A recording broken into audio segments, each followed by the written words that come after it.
Guinness Record. Ibu Bapak sekalian, selamat Natal.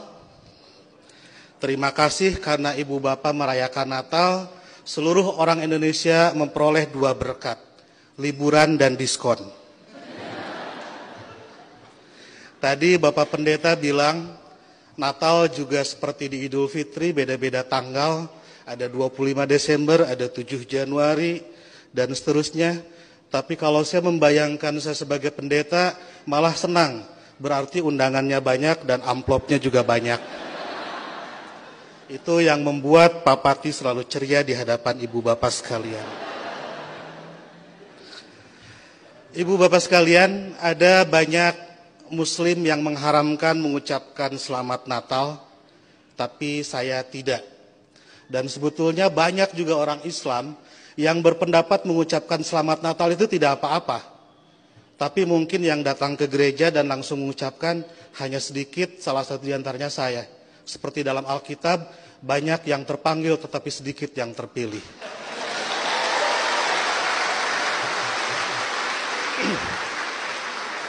Mereka mengharamkan mengucapkan selamat Natal karena kalau mengucapkan selamat Natal besok jadi Kristen. Saya tiap 10 November mengucapkan selamat Hari Pahlawan, besoknya saya tidak jadi Avengers. Minggu lalu saya mengucapkan selamat menikah kepada teman saya yang hajatan, besoknya saya tidak jadi pengantin. Dan berulang kali saya datang ke mahasiswa-mahasiswa kedokteran mengucapkan selamat, besoknya saya juga tidak jadi dokter. Nah, saya tahu bagi orang Islam, untuk jadi orang Kristen itu susah. Tidak bisa karena mengucapkan selamat Natal tiba-tiba otomatis jadi Kristen. Orang Kristen mau jadi Islam juga susah. Saya tahu karena saya jelek-jelek begini di beberapa gereja mengajar katekisasi. Pendetanya bilang, kenapa saya ikut ngajar katekisasi? Karena untuk menjadi Kristen yang baik harus tahu tentang Islam yang baik. Karena selamanya kita akan bertetangga. Karena kedekatan saya dengan orang-orang Kristen seperti itu, banyak teman-teman dosen saya yang bilang, saya ini agen Kristen. Saya marah, saya bilang, saya bukan agen, saya glosir. Karena agen itu produknya cuma sedikit. Nah, jadi kata Pak Pendeta, kenapa saya diundang katekisasi? Agar orang-orang Kristen tahu tentang Islam. Dan sebaliknya orang Islam juga seharusnya tahu tentang Kristen. Karena ke depan kita akan terus-menerus bertetangga. Sebagai sesama tetangga, wajar dong kalau orang tetangga sedang bergembira, saya ikut bergembira. Itulah makna ucapan selamat Natal. Saya turut bergembira terhadap saudara-saudara yang sedang bergembira di hari Natal ini. Masa nggak boleh? Itu seperti kalau ada teman saya ulang tahun, saya mengucapkan selamat ulang tahun karena dia sedang berbahagia. Dan apakah dia betul hari itu lahir, tanggal itu lahir, tahun itu lahir, saya nggak tahu karena saya tidak pernah ngecek akte kelahirannya. Kan tidak lucu, Bu. Kalau kita mau, ayo kita nyanyikan happy birthday, tapi tolong berkas-berkas aktenya lihat dulu. Itu keburu kehilangan mood.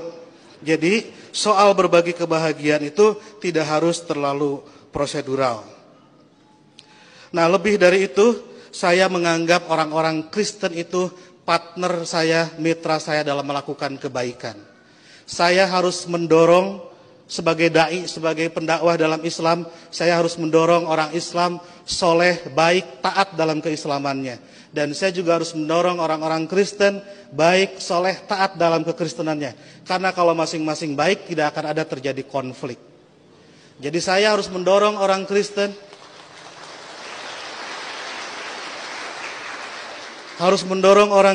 agar baik dalam kekristenannya, karena kalau orang Kristen di sekitar saya jahat, saya pasti korbannya. Dan Bapak Ibu juga harus mendorong saya dan teman-teman Muslim menjadi Muslim yang baik, karena kalau saya jadi copet, Ibu Bapak jadi korbannya. Jadi puncak toleransi adalah pada saat saya nanti membangunkan Ibu Bapak gereja dan Ibu Bapak mengongkosi saya naik haji. Ya.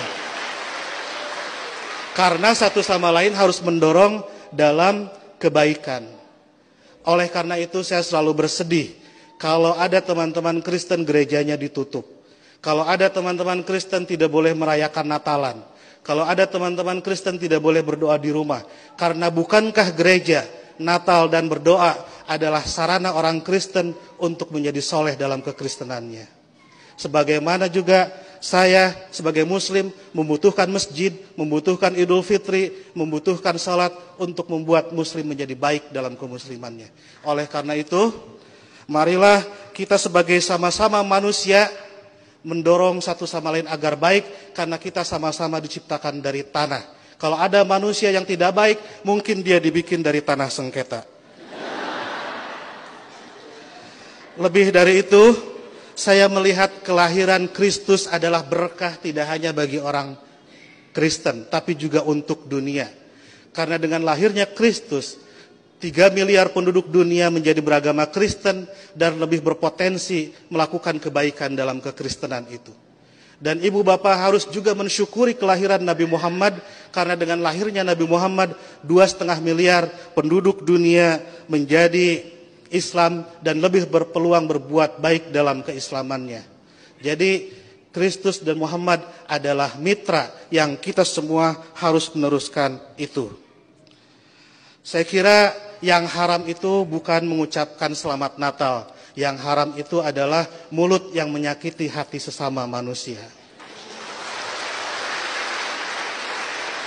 Sekali lagi saya ucapkan selamat Natal, selamat berbahagia, dan agar saya tidak menyaingi pidatonya Pak Pendeta, saya akhiri. Dan sebelum saya akhiri, teman-teman santri saya bawa bunga Pak Pendeta, ingin membagikan kepada Pak Pendeta, petugas gereja dan ibu bapak sekalian. Tapi karena bunganya tidak banyak, yang dapat hanya sebagian, yang lain insya Allah dapat bunga bank untuk belanja Natal. Boleh bagi bunga? Oke.